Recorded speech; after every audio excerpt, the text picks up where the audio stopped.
Welcome back, my dear students. Today we are going to study water in our lives, and this is chapter 14. ठीक है? So let's begin. Water in our lives. So what are we going to cover in this chapter? These are the key points. हम जानेंगे कि पानी के क्या-क्या स्रोत होते हैं. वाटर फॉर इरिगेशन, पानी का सिंचाई में क्या महत्व है. प्रॉपर्टीज ऑफ वाटर, और वाटर के क्या क्या गुण होते हैं. ठीक है. Now water is clearly a mystery to me. पानी क्या है? मेरे लिए एक रहस्य है. A solid, liquid, a gas. मतलब पानी सॉलिड भी होता है in the form of ice, liquid भी होता है water, and gas vapour. It is all three, और ये तीनों फॉर्म में होता है, solid, liquid and gas. Freeze it, ठंडा करो. वार्म इट, गर्म करो. बॉयल इट, उबालो. You will see water is clearly a mystery to me.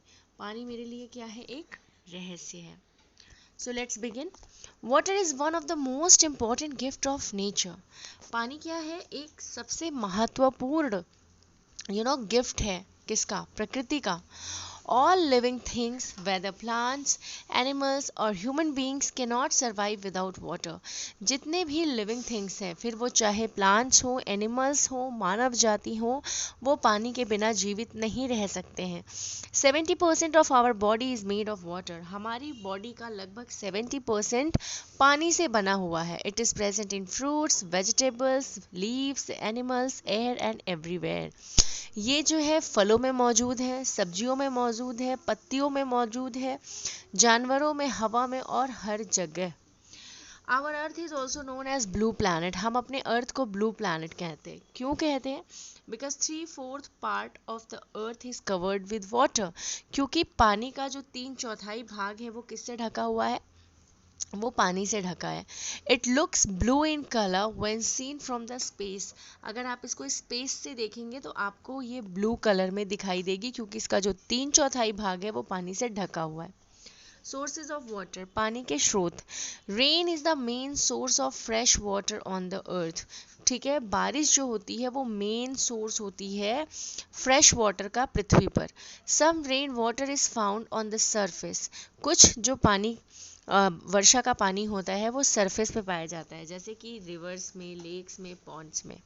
Some rain water is absorb by the soil. और कुछ जो बारिश का पानी होता है वो मिट्टी एब्जॉर्ब कर लेती है. एंड इज स्टोर अंडरग्राउंड, और वो अंडरग्राउंड में जाके स्टोर हो जाती है. It is taken out by wells, tubewells and hand pumps. और फिर बाद में इसको कुएं से, ट्यूबवेल से और ट्यूबवेल से और हैंड पंप से बाहर निकाला जाता है. Rain water is the purest form of water. वर्षा के पानी को सबसे शुद्ध पानी माना जाता है. March 22 is celebrated as a world water day. 22 March को वर्ल्ड वाटर डे मनाया जाता है. ठीक है. All ancient civilisation flourished on the banks of rivers like the Nile, Indus and Yangtze river. तो जितनी भी प्राचीन सभ्यता है वो किसी न किसी नदी के किनारे ही फली फूली है. ठीक है. Now, the water reaches our homes from its various sources through a huge network of pipes and taps. जो वाटर हमारे घर में पहुंचता है वो कई सारे स्रोत से होकर के हमारे घरों में आता है. ठीक है. Now availability of water, water की उपलब्धता. In cities we do not need to go anywhere. शहरों में हमें कहीं जाने की ज़रूरत नहीं होती टू गेट वाटर, पानी को प्राप्त करने के लिए. The river water is clean, purified and reaches our home through pipelines. जो नदी का पानी होता है वही साफ़ किया जाता है, प्योरीफाई होता है और हमारे घरों तक पाइपलाइंस के थ्रू पहुंचता है. ऑन द अदर हैंड, जबकि दूसरी तरफ, people in villages get water from wells, rivers, canals and ponds which are situated at distance from the village. ठीक है. जबकि गांव में कुछ लोगों को पानी कैसे मिलता है? कुएं से मिलता है, नदी से मिलता है, कैनल से मिलता है, मीन्स नहर से, पॉन्ड से मिलता है, तालाब से, जो कि गांव में दूर दराज स्थित होते हैं. So the villagers have to walk a distance. क्यों? इसलिए जो विलेजर्स होते हैं उनको टू वॉक अ डिस्टेंस, उनको एक दूरी तय करनी होती है पानी को कलेक्ट करने के लिए. ठीक है. However, now many villages has also got access to tap water. हालांकि कई सारे गांव जो हैं अब उनको भी एक्सेस मिल गया है नल के पानी का, ठीक है, पाइपलाइंस के थ्रू अब उनको भी पानी मिल जाता है. Now wells. Wells are of many kinds. कुएं जो होते हैं वो कई तरह के होते हैं. The common wells that are seen in Indian villages are open wells, ठीक है. जो कॉमन वेल्स हैं वो आप आसानी से देख सकते हो, ठीक है, एकदम खुले हुए कुएं होते हैं. दे आर ब्रिक लाइंड, वो ईंटों की दीवारों से बनी होती हैं, राउंड होती हैं और बहुत ही गहरा स्ट्रक्चर होता है उनका. Where water is drawn out, जहाँ से पानी निकाला जाता है, using a rope and bucket, एक रस्सी और बाल्टी का इस्तेमाल करके, with the help of a pulley, ठीक है, एक घिरनी लगी होती है, उसी पे हमारी रस्सी जो होती है उसको हम पुल करते हैं और पानी वहाँ से निकालते हैं. नाउ बॉयली और step well is the ancient type of wells, ये भी एक प्राचीन जो है कुएं में मानी जाती है, विद एन अनयूजुअल डिज़ाइन, आप इसकी डिज़ाइन देख सकते हो. दे आर डीप टैंक्स, ये टैंक्स की तरह होती हैं जो गहरी होती हैं, with steps on all sides, इसके चारों तरफ क्या होते हैं, स्टेप्स होते हैं. They were constructed to collect and store rain water, यहाँ पे क्या होता था, बारिश का पानी स्टोर किया जाता था. The baolis were common in Gujarat में आप इन्हें बहुत आसानी से देख सकते हैं, और राजस्थान में. People used these baolis to collect water and as a meeting place for different purposes, ठीक है, डिफरेंट पर्पजेस के लिए जो इनकी मीटिंग होती थी उसके लिए यहाँ पर ये पानी इकट्ठा करते थे, ठीक है. नाउ पीओएस, ये क्या होते थे, the word piyao means to offer liquid to drink, ठीक है, इसका मतलब होता है कि किसी को पेय पदार्थ ऑफर करना. इन ओल्डन टाइम्स, पुराने समय में, piyaos were actually well dug on the road side, ठीक है, सड़क के किनारे जो है कुएं खोदे जाते थे, और हाईवेज या फिर हाईवे में, by the Kings for long distance के द्वारा जो है ये इनकी खुदाई की जाती थी, जो लॉन्ग डिस्टेंस के ट्रेवलर्स आते थे उनको पानी मिल सके. इन मॉडर्न टाइम्स, आधुनिक समय में, earthen pots filled with water, जो मिट्टी के घड़े होते थे वो पानी से भरे जाते थे, and kept on the road side, और सड़क के किनारे लगाए जाते थे. People can drink water free of cost, जहाँ पर लोग बिना पैसे के यानी मुफ्त में पानी पी सकते थे.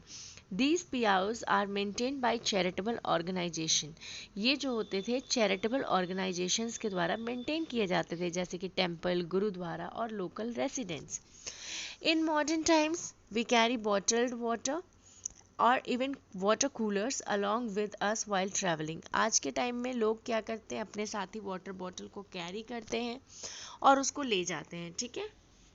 Now water for irrigation. Water is very important for plants to grow. पानी जो होता है पौधों को बढ़ने के लिए बहुत ज़रूरी होता है. We need to supply sufficient water to the fields to enable farmers to grow crops.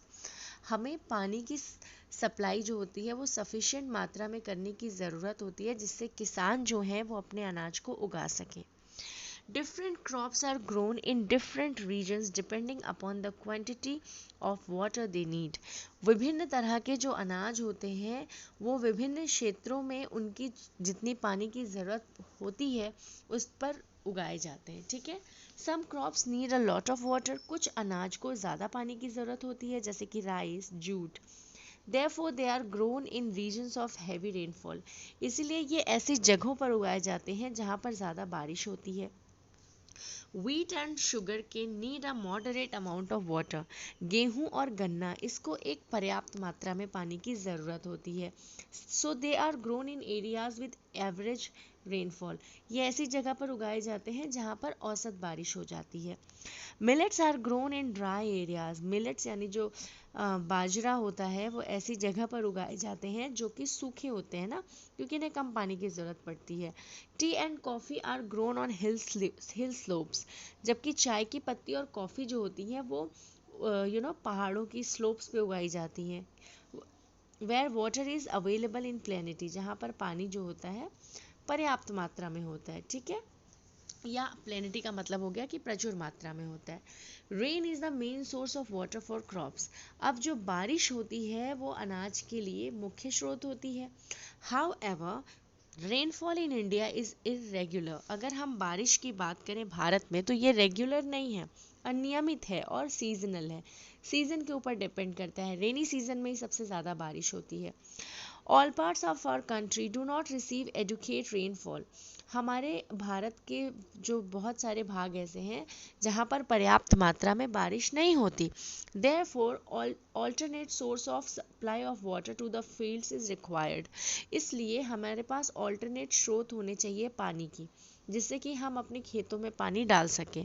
The process of supplying water artificially, मतलब कि हम जब पानी को आर्टिफिशियली मतलब प्राकृतिक रूप से नहीं बल्कि मैनमेड तरीके से जब रिवर्स के थ्रू या ट्यूबवेल्स के थ्रू या वेल्स के थ्रू खेतों में पहुंचाते हैं, दो अ system of canals pipes and ditches, या फिर आप जो है कैनल्स के थ्रू, पाइप्स के थ्रू या डिचेस के थ्रू फैलाइएशन, इसे हम क्या कहते हैं, इरिगेशन कहते हैं, यानी कि सिंचाई। Different methods of irrigation. अब इरिगेशन के क्या क्या तरीके हैं। पहला है वेल्स एंड ट्यूबवेल्स, कुएं से और जो ट्यूबवेल्स होते हैं उनसे, इसे ट्यूबवेल्स कहते हैं और ये वेल्स है। विलेजर्स डिग वेल्स, जो गांव वाले होते हैं वो कुआं खोदते हैं टू ब्रिंग ग्राउंड वाटर, क्योंकि जो बारिश का पानी मिट्टी से होते हुए ग्राउंड वाटर में चला जाता है उसको सरफेस पे लाने के लिए। Water is drawn out using a Persian wheel, एक पर्सियन व्हील का इस्तेमाल करके वाटर को बाहर निकाला जाता है। It is a traditional equipment, और ये एक पारंपरिक इक्विपमेंट है, टूल है, यूज्ड फॉर इरिगेशन, जो इरिगेशन के लिए इस्तेमाल होता है। Which consist of a wheel, जिसमें एक पहिया होता है, विद लार्ज बकेट्स, एक बड़ी सी बाल्टी होती है, और scoops attach to bring out water, और इससे क्या होता है, पानी को बाहर निकाला जाता है। If the ground water lies at great depth, अगर ग्राउंड वाटर जो है वो बहुत गहराई में है, then a deep hole is dig, तब एक बहुत ही गहरी मतलब होल की जाती है। And water is brought up, और पानी को ऊपर लेके आया जाता है इलेक्ट्रिक पंप की हेल्प से या फिर किसी लॉन्ग ट्यूब की हेल्प से, इसलिए हम इसको क्या कहते हैं, ट्यूबवेल कहते हैं। Now canals. Rivers are not flown everywhere, सब जगह नदी तो नहीं बहती है। 10 कैनल्स आर बिल्ट, इसलिए क्या होते हैं, नहर बनाए जाते हैं। They are the small channels built to divert water from the rivers to the fields. ठीक है, तो इनसे क्या किया जाता है, जो नदी का पानी होता है उसको डाइवर्ट करके खेतों में ले जाया जाता है। With the help of canals river water can reach to distance places, नहर की मदद से जो नदी का पानी होता है वो दूर दूर की जगहों तक पहुंच जाता है। Now tank. Tanks are more common in southern plateau. ठीक है, तो टैंक्स जो होते हैं वो दक्षिणी प्लेटो पर, पठारों पर कॉमन माने जाते हैं। Because it is difficult to dig wells, क्योंकि वहाँ पर क्या होते हैं, वेल्स को खोदना या फिर ट्यूबवेल्स को खोदना थोड़ा टफ होता है, क्योंकि वो प्लेटो होता है, पठार होता है, वहाँ की सरफेस रॉकी होती है। It is an artificial reservoir created to store water. ठीक है, तो एक आर्टिफिशियल रेजर्वायर होता है, टैंक, जहाँ पर हम पानी को स्टोर करते हैं। People collect rain water in tanks और पॉन्ड्स। ठीक है, तो जो लोग होते हैं वो पानी को इकट्ठा करते हैं या तो तालाब में या फिर टैंक्स में। Sprinkler. Sprinkler is an another method of irrigation, ये जो स्प्रिंकल्ड हो रहा है ये दूसरा मेथड होता है सिंचाई का। The water is spread into the air, इसमें क्या होता है, पानी को स्प्रे किया जाता है हवा में, फ्रॉम द पाइप्स के through, and it falls on plants like rain, और ये पौधों पर ऐसे गिरता है जैसे कि बारिश हो रही हो। ठीक है, this is a modern method of irrigation, और ये सिंचाई का आधुनिक तरीका है। No water is wasted in this process, और इसमें पानी वेस्ट नहीं होता है, इसमें रेन की तरह प्लांट के ऊपर ही पानी चला जाता है जितना रिक्वायर्ड होता है। Now dams. A dam is very huge and strong wall built across a river to control its flow. Dam क्या होता है, एक बहुत ही विशाल होता है, स्ट्रॉन्ग दीवारें होती हैं जो कि पानी के फ्लो को कंट्रोल करने के लिए बनाई जाती हैं। The water flow is controlled by the opening, जो वाटर फ्लो होती है उसको कंट्रोल किया जाता है opening and closing of sluice gates, इसमें गेट्स लगे होते हैं जिनको खोल करके और बंद करके कंट्रोल किया जाता है पानी के फ्लो को। विंड मिल क्या होता है, windmill uses wind energy to draw water from a well. ठीक है, तो ये विंड मिल क्या करता है, ये विंड एनर्जी के थ्रू वाटर को जो है वेल से खींच कर लाता है। Now rain is the main source of water for crops. बारिश जो होता है वो मुख्य स्रोत होता है अनाज के लिए। हाउ एवर जब हालांकि rainfall in India is irregular, हमें पता है कि बारिश जो होती है यहाँ पर सीजनल है और इरेगुलर है। All parts of our country do not receive adequate water. हमारे जितने भी भारत में पार्ट्स हैं वो पर्याप्त मात्रा में पानी को रिसीव नहीं करते हैं। Therefore alternate source of supply of water to the fields is required. इसी की वजह से जो है हमारे पास ऑल्टरनेट स्रोत होते हैं। The process of water artificially from rivers, tubewells and wells to the fields through a system of canals is called irrigation. इसी को हम क्या कहते हैं बच्चों, सिंचाई कहते हैं। नाउ प्रॉपर्टीज ऑफ वाटर, अब पानी का क्या गुण होता है, ठीक है। Water has the unique property, पानी का जो होता है वो यूनिक गुण होता है। क्यों, being able to exist in all form, क्योंकि ये अर्थ पर तीनों फॉर्म में रहती है, सॉलिड में भी, लिक्विड में भी और गैस में भी। Each form plays an important role in sustaining all forms of life on earth. ये जो इनका जो प्रत्येक रूप होता है ना, वो पृथ्वी पर जीवन के सस्टेन करने के लिए बहुत ही ज़्यादा ज़रूरी होता है। जो बर्फ़ होती है वो मेल्ट होती है और फ्रीज होती है। अगर मेल्ट हुई तो वाटर बनी और यही वाटर जो है फ्रीज होके आइस बन गया, है ना। तो ये एक साइकिल चलता रहता है। एंड देन वाटर हीट होती है, हीट होके वाटर वेपर में कन्वर्ट होती है एंड वाटर वेपर वापस से कूल होकर के वाटर में चेंज हो जाता है। So water is a tasteless, water का कोई टेस्ट नहीं होता है, कलरलेस होता है, ऑर्डरलेस होता है, कोई स्मेल नहीं होती है, ठीक है। It takes the shape of a container in which it is poured. ये जिस भी कंटेनर में डाल दिया जाता है ये उसी का शेप ले लेता है। लिक्विड्स ऑक्यूपाई स्पेस, जो लिक्विड्स होते हैं वो स्पेस लेते हैं। In other words liquids have volume, दूसरे शब्दों में आप कह सकते हैं कि जो भी लिक्विड्स होते हैं उनका जो होता है वॉल्यूम होता है, आयतन होता है। The volume of the liquid is generally understood by the capacity in which it is filled. आयतन को हम कैसे समझते हैं, जो भी मतलब बर्तन में इसको डाला जाता है उसके according. The volume of liquid is measured into litres और मिलीलीटर्स। जो लिक्विड जो मेजर करने का हमारे पास टूल होता है उसको हम या तो लीटर में मेजर करते हैं या फिर मिलीलीटर्स में, ठीक है। लार्ज क्वांटिटीज, जो बहुत बड़ी मात्रा होती है जैसे कि वाटर की, मिल्क की, पेट्रोल की, केरोसिन की, डीजल की, ये जो होते हैं किस में मेजर किए जाते हैं, लीटर्स में मेजर किए जाते हैं। जबकि जो स्मॉलर क्वांटिटीज़ होती है जैसे कि हनी, कफ सिरप, शैम्पू, ये सब मिलीलीटर्स में वो किए जाते हैं। नाउ फ्लोटिंग और सिंकिंग इन वाटर, अब पानी में कोई भी चीज़ तैरना या डूबना। Some objects float in water, कुछ चीज़ें जो होती हैं वो पानी में तैरती हैं। वाइल अदर्स सिंक, जबकि दूसरी चीज़ें डूब जाती हैं। लाइट ऑब्जेक्ट्स फ्लोट, जितनी भी हल्की चीज़ें होती हैं वो फ्लोट करती हैं। For example a piece of wood, लकड़ी का एक टुकड़ा, प्लास्टिक टॉयज, प्लास्टिक के खिलौने। It is because the air within them makes them lighter than water, क्योंकि जो इन ऑब्जेक्ट्स के अंदर हवा होता है वो इनको लाइट बना देता है पानी से हल्के होने के कारण ये पानी में तैरते रहते हैं। The objects which are denser, ऐसे ऑब्जेक्ट जो घने होते हैं पानी से, जिनका वो क्या होते हैं पानी में डूब जाते हैं। द डेंसिटी ऑफ वाटर, पानी का जो घनत्व होता है, means the heaviness of water, means जो पानी का भारीपन होता है। Water molecules are packed together tightly, जो वाटर मॉलिक्यूल्स होते हैं वो एकदम पैक्ड होते हैं। Thus making it a dense material, इसी वजह से ये एक डेंस मटीरियल होता है। And ice cube floats, ice cube float करता है। Why, because it is less dense than water, क्योंकि ये पानी से कम डेंस होता है, ठीक है। The density of water is 1 kilogram पर लीटर, जो डेंसिटी होती है वाटर की वो 1 किलोग्राम होती है 1 लीटर में। It means 1 litre of water veg 1 kilogram, इसका मतलब हुआ कि 1 किलो पानी जो है वो 1 किलो का होता है ना। Name 5 objects which float in water, अब आपको 5 उन चीज़ों का नाम बताना है जो पानी में तैरती है।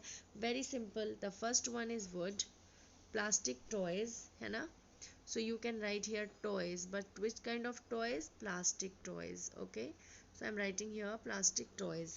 Next, thermal, ice भी तैरता है, thermal भी तैरता है। I'm writing here THER, thermocol, okay. COL, thermocol. And then paper boat, I am writing here paper boat, B-O-A-T, boat. Now next question, name 5 objects which sink in water. आपको 5 चीज़ों के नाम बताने हैं जो पानी में डूब जाते हैं. सबसे पहले तो आप कील लिख सकते हैं, नेल, ठीक है. दूसरा हो गया आयरन, कोई लोहे का सामान. नेक्स्ट आपका हो गया स्टोन, ठीक है. स्टोन, पेबल्स, वो भी पानी में डूब जाते हैं. नाउ कॉइन, कॉइन भी डूब जाते हैं. Button, okay, you can write any 5, okay children. Now water a universal solvent. Water को जो होता है वो सार्वभौमिक सॉल्वेंट माना जाता है, मतलब कि घुलनशील पदार्थ माना जाता है. Water is an excellent solvent, ठीक है. It means the most of the substances mix easily into water. Solvent का मतलब क्या हुआ कि पानी में आप कुछ भी डालते हो वो आसानी से मिक्स हो जाता है. When a substance mixes completely in water, जब कोई भी पदार्थ पानी में अच्छे से घुल जाती है, मिल जाती है, it is said to be soluble. ऐसा माना जाता है कि ये पानी में घुलनशील है. फॉर एग्जाम्पल शुगर अगर आप पानी में मिलाते हैं मिक्स हो जाता है, सॉल्ट मिक्स हो जाता है, वाटर कलर्स मिक्स हो जाते हैं, डिटर्जेंट मिक्स हो जाते हैं, ठीक है. When a substance mixes with a water, a solution is formed. जब कोई भी चीज़ जो होती है वो पानी में मिल जाती है तो आपको एक सोल्यूशन मिल जाता है. सोल्यूशन क्या होता है? It is a mixture of 2 or more things. Suppose आपने एक ग्लास पानी लिया और उसमें आपने शुगर मिलाया 1 स्पून और सॉल्ट मिलाया and now it is mixed. तो आपने क्या बना लिया? एक सोल्यूशन मिला लिया, ठीक है. A solution is a mixture of 2 or more things. The medium is which a substance dissolve is known as solvent. कोई भी माध्यम जिसमें कोई पदार्थ घुल जाता है उसको हम सॉल्वेंट कहते हैं. द सब्सटेंस विच डिसॉल्व्स, और जो चीज़ घुलती है जैसे कि शुगर घुल गई या फिर सॉल्ट घुल गई उसको हम सॉल्यूट कहते हैं, ठीक है. There are many substances which do not dissolve in water. बहुत सारी ऐसी चीज़ें हैं जो पानी में नहीं घुलती हैं. They are said to be insoluble. उनको अघुलनशील पदार्थ कहते हैं, जैसे कि chalk, sand, plastic, metal etcetera, ठीक है.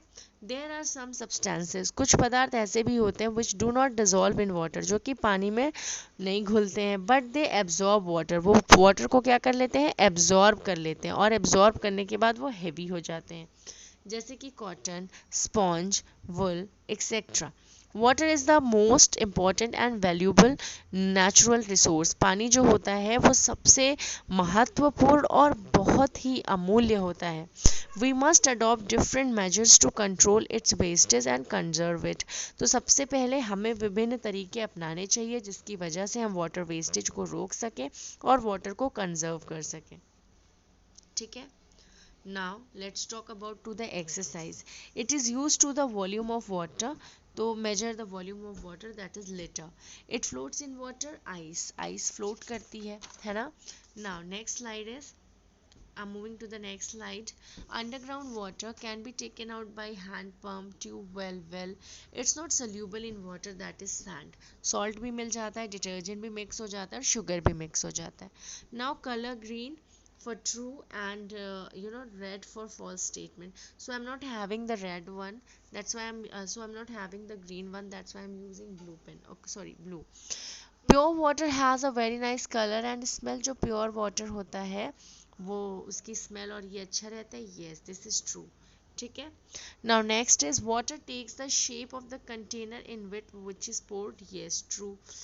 Pipelines are the main source of water on earth. Pipelines जो होते हैं वो मेन सोर्स होते हैं. No, this is red.